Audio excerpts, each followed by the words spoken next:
இரவு நேர பிரதான செய்தியின் தலைப்பு செய்திகள். கம்பஹா வைத்தியசாலையில் அனுமதிக்கப்பட்டு 20 நிமிடங்களில் மரணம்.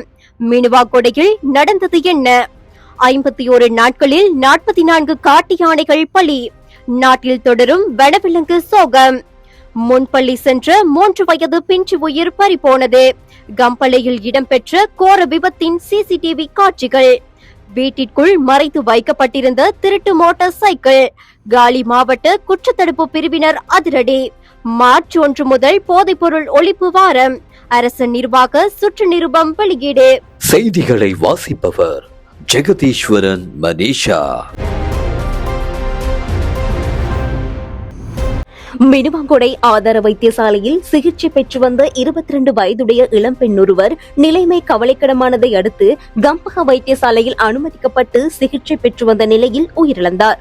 மினுவாங்கொடை ஆதார வைத்தியசாலையில் தனது மகளுக்கு உரிய முறையில் சிகிச்சை அளிக்கப்படாததுடன் வைத்தியரின் கவனக்குறைவே அவரது மரணத்திற்கு காரணம் என பெற்றோர் குற்றம் சுமத்தியுள்ளனர். மினுவாங்கொடை ஜாபலவத்தை பிரதேசத்தை சேர்ந்த ஷெனூரி தக்ஷிலா என்ற 22 வயதுடைய திருமணமான பெண் சுகையினம் காரணமாக கடந்த 18ஆம் தேதி மினுவாங்கொடை வைத்தியசாலையில் அனுமதிக்கப்பட்டிருந்தார்.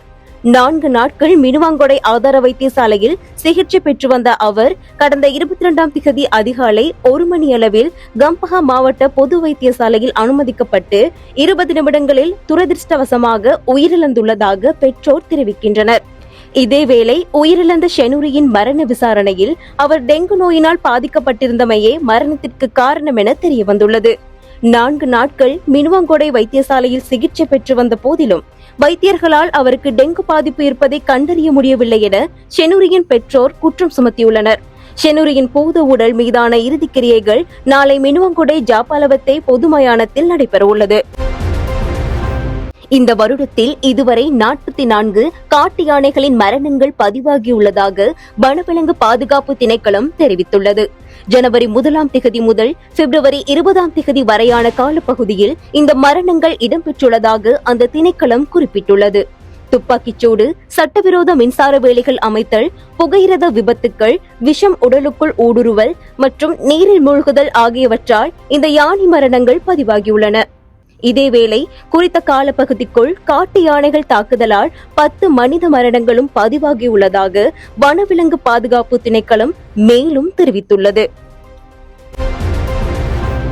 கம்பளை எத்கால நாக்குள்ள பகுதியில் தனது தாய் மற்றும் 7 வயது சகோதரனுடன் மோட்டார் சைக்கிளில் பயணித்துக் கொண்டிருந்த 3 வயது சிறுமி கார் ஒன்றில் மோதி பலியான சம்பவம் தொடர்பான சிசிடிவி காட்சிகள் வெளியாகியுள்ளன. இவ்வாறு உயிரிழந்தவர் நாவலப்பிட்டிய போலீஸ் நிலைய பொறுப்பதிகாரி நிசங்க நந்தன குலத்துங்கவின் மகளான நிசாரா கெனுலி குலத்துங்க என்ற முன்பள்ளி சிறுமி ஆவார். தனது முன்பள்ளி ஆசிரியையின் பிறந்தநாள் கொண்டாட்டத்திற்காக தாய் மற்றும் சகோதரனுடன் மாவத்துர பகுதிக்கு சென்று கொண்டிருந்த போது பேருந்து ஒன்றை முந்தி செல்ல முயன்ற கார் இவர்களின் பயணித்த மோட்டார் சைக்கிளுடன் மோதியுள்ளது. விபத்தின் பின்னர் கம்பளை போதனா வைத்தியசாலையில் அனுமதிக்கப்பட்டு அறுவை சிகிச்சை மேற்கொள்ளப்பட்ட நிலையில் கடந்த 20ஆம் தேதி மாலை 5 மணியளவில் சிறுமி உயிரிழந்துள்ளார். நெஞ்சு மற்றும் வயிற்று பகுதியில் ஏற்பட்ட பலத்த காயம் மற்றும் உட்புற இரத்தப்போக்கு காரணமாகவே அவர் உயிரிழந்துள்ளதாக கம்பளை வைத்தியசாலையின் சட்ட வைத்திய அதிகாரி சசிந்த ரணதுங்க தெரிவித்துள்ளார்.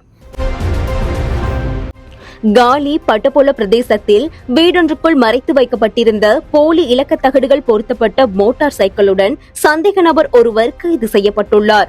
காலி மாவட்ட குற்றத்தடுப்பு பிரிவு அதிகாரிகளுக்கு கிடைத்த தகவலுக்கு அமைய இந்த சுற்றி வளைப்பு நடத்தப்பட்டுள்ளது. இவ்வாறு கைது செய்யப்பட்டவர் எத்கந்துர பிரதேசத்தை சேர்ந்த 30 வயதுடையவர் என தெரிவிக்கப்படுகிறது. குறித்த மோட்டார் சைக்கிள் 2024ஆம் ஆண்டு கரந்தனியா போலீஸ் பிரிவில் திருடப்பட்டது என்பதும் சந்தேக நபர் சில ஒழுங்கமைக்கப்பட்ட குற்ற கும்பல்களுடன் நெருங்கிய தொடர்புகளை பேணி வந்துள்ளதும் ஆரம்பகட்ட விசாரணைகளில் தெரியவந்துள்ளது. முழு நாடுமே ஒன்றாக தேசிய நடவடிக்கை திட்டத்திற்கு இணையாக போதைப்பொருள் ஒழிப்பு வாரத்தை நடைமுறைப்படுத்துவது தொடர்பாக அரச நிர்வாக சுற்று நிருபம் ஒன்று வெளியிடப்பட்டுள்ளது.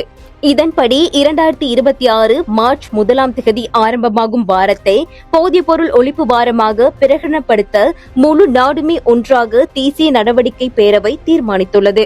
இன்று நடைபெற்ற அமைச்சரவை தீர்மானங்களை அறிவிக்கும் ஊடகவியலாளர் சந்திப்பில் இந்த விடயம் அறிவிக்கப்பட்டது. உறுதிப்படுத்தப்பட்ட உண்மை செய்திகளை உடனுக்குடன் தெரிந்து கொள்ள ஆயுள் மீடியாவை ஃபாலோ செய்யுங்கள்.